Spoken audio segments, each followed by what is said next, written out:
ప్రవక్త వారు అబూతాలిబ్ వద్ద ఉన్నప్పుడు జరిగిన ఇంకో సంఘటన తెలుసా? హిల్ఫుల్ ఫుజూల్ అనగా మక్కా బయట నుంచి ఒక వ్యక్తి సరుకును అమ్మడానికి మక్కాకి వచ్చి వ్యాపారం చేశాడు. మరియు ఈ వ్యక్తి దగ్గర ఆస్ బిన్ వాయిల్ అనే వ్యక్తి సరుకును కొని డబ్బులు ఇవ్వకుండా ఎగ్గొట్టాడు.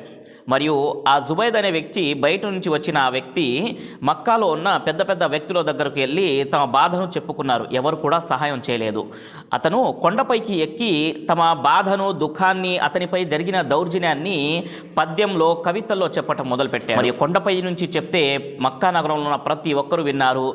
మరియు లోకల్లో ఉన్న వ్యక్తి విని, అయ్యో మా గురించి, మన నగరం గురించి ఇతను ఏంటి ఈ విధంగా చెప్తున్నారు, మన పరువు పోయినట్టేగా అని అతను కృషి చేసి మక్కాలో ఉన్న పెద్ద పెద్ద తెగల పెద్దలందరినీ కూడా ఒక చోట జమ చేసి అక్కడ ఒక వాగ్దానం తీసుకున్నారు. ఆ వాగ్దానాన్నే హిల్ఫుల్ ఫుజూల్ అన్నారు. అందులో ప్రవక్త సల్లల్లాహు అలైహి వసల్లం వారు కూడా ఉన్నారు.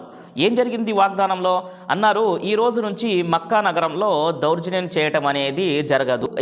ఎవరు కూడా ఎవరిపై దౌర్జన్యానికి పాల్పడకూడదు. ఎవరైనా దౌర్జన్యానికి పాల్పడితే అతని చేయి పట్టుకొని మనం ఆపాలి. మరియు ఎవరి హక్కుని అయితే కాజేశారో అతనికి మనం ఆ హక్కును చెల్లించాలి అని, మరియు మక్కా నగరంలో శాంతియుతమైన వాతావరణాన్ని మనము సృష్టించాలి. ఈ విధంగా అందరూ కొన్ని నియమ నిబంధనల ప్రకారంగా వాగ్దానం చేశారు. అందులో మొట్టమొదటి వాగ్దానం చేసిన వారు ప్రవక్త ముహమ్మద్ సల్లల్లాహు అలైహి వసల్లం వారు ఉన్నారు.